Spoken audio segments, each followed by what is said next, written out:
Six men decided the destiny of the United Kingdom of Israel. Who were they? Stay tuned and find out.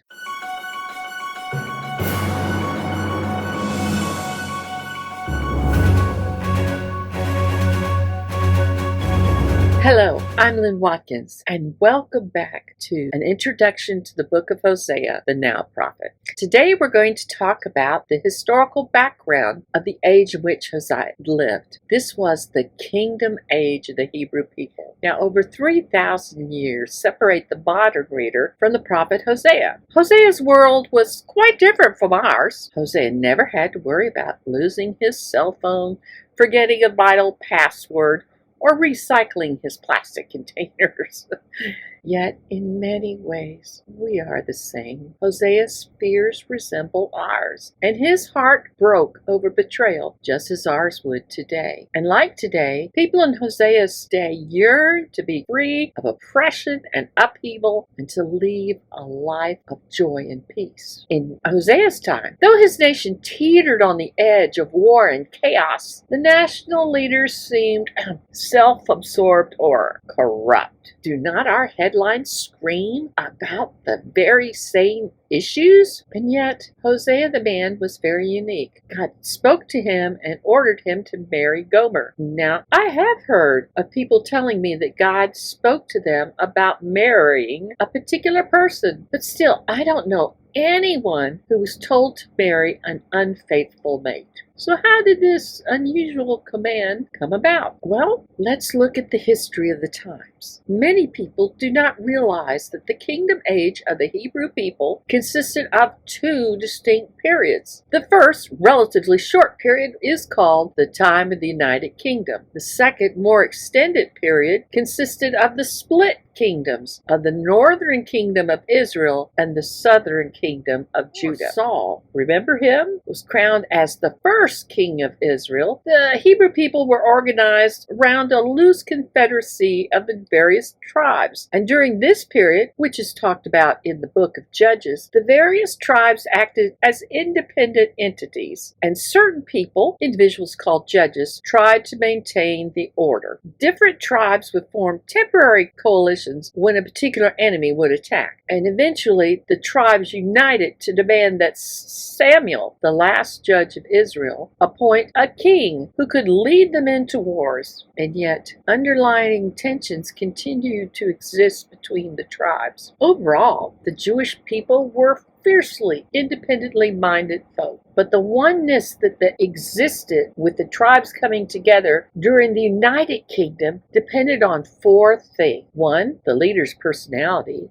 Two, God's manifesting his choice as to who should be king. Three, the blessings that flowed from God's anointing upon the leader down to the people. And fourth, and Israel's desire for security. The United Kingdom lasted about 90 years. It consisted of the reigns of four kings. The first was Saul. Then Samuel anointed him. Second, Ishbosheth. Now, Ishbosheth was made king over all Israel by Abner, who had been King Saul's army commander. But he was never anointed king or recognized as king by God himself. And after Abner turned against Ishbosheth was murdered. Then there was David. David had been anointed to be king over all Israel. David ruled first as king of the tribe of Judah in Hebron, before and during Ishbosheth's reign. And after 7.5 years of reigning in Hebron, David became the king of a united Israel. And it was David who conquered the city of Jerusalem and made Jerusalem the capital. Next, there was Solomon. Solomon was anointed king by Zadok, the priest, and it was Solomon who built the first temple. Finally, there was Rehoboam, who was the son of Solomon.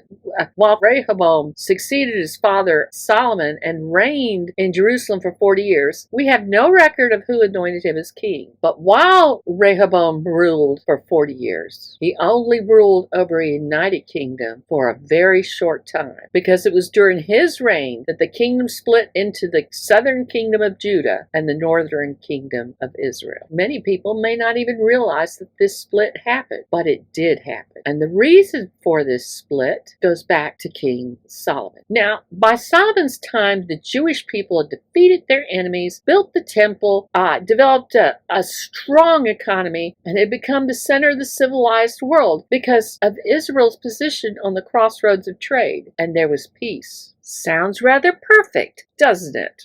Nevertheless, with this great prosperity came heavy taxation, and social unrest grew as the division of wealth between the rich and the poor seemed to get bigger and bigger and bigger. Tensions that had existed between the tribes began to bubble to the surface once again. And why did this unrest arise? Well, the problem began with Solomon himself.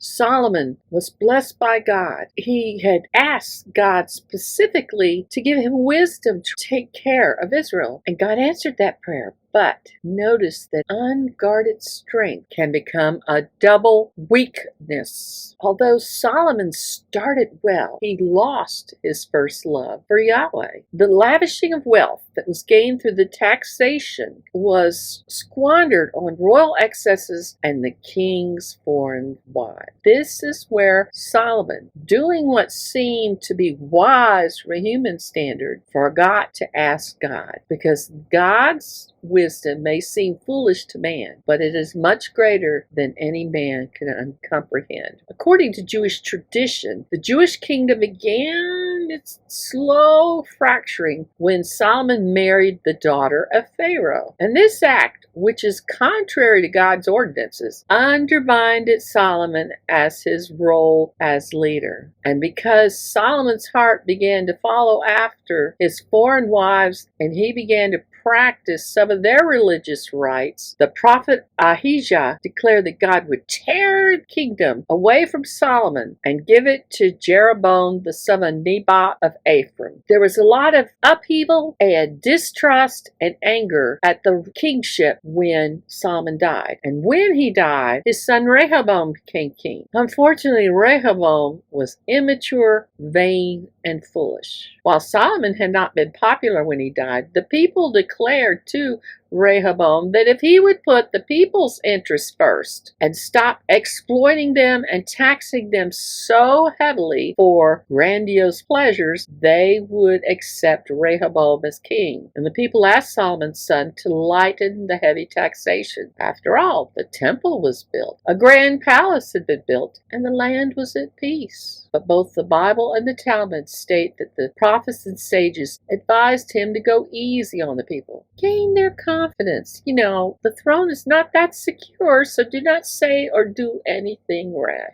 However, Rehoboam, in his pride and arrogance, listened to his immature fellow advisors who told him to deal harshly with the people. And so Rehoboam said, "My father chastised you with whips, but I will whip you with scorpions." How different his attitude was to his father's when he first became king, who confessed he did not have the ability to care for such a great people as Israel. And even more, how he differed from his grandfather David, who declared he was unworthy of the great blessings that God had poured out on him. This arrogant speech led to the disintegration of the nation, and the 10 northern tribes deserted. The United Kingdom of Israel was split. His foolish pride led the leaders of the northern tribes to turn to Jeroboam, just as it had been prophesied. When Rehoboam spoke foolishly, Jeroboam was waiting. He had prepared for the moment, and Jeroboam immediately took advantage of the situation. King Solomon's disobedience had instigated kingdom's split, yet it was his son who lit the match for rebellion through his arrogance and pride. The 10 northern tribes created the northern kingdom of Israel, and eventually the capital would become the city of Samaria. This new kingdom contained over 75% of the original United Kingdom, and so the northern kingdom soon became powerful with a strong army, and often during its history, this northern kingdom threatened the southern kingdom of Judah. The southern kingdom of Judah consisted of 2 tribes, Judah and Benjamin, which remained loyal to the house of David, which is interesting because Saul was a Benjamite, yet the people recognized the grandson of David as their king. Jerusalem was Judah's capital. Judah never had more than about 600,000 people living in it, controlled only a few miles of hilly, relatively unfertile land. It was a landlocked country without direct access to the Mediterranean Sea,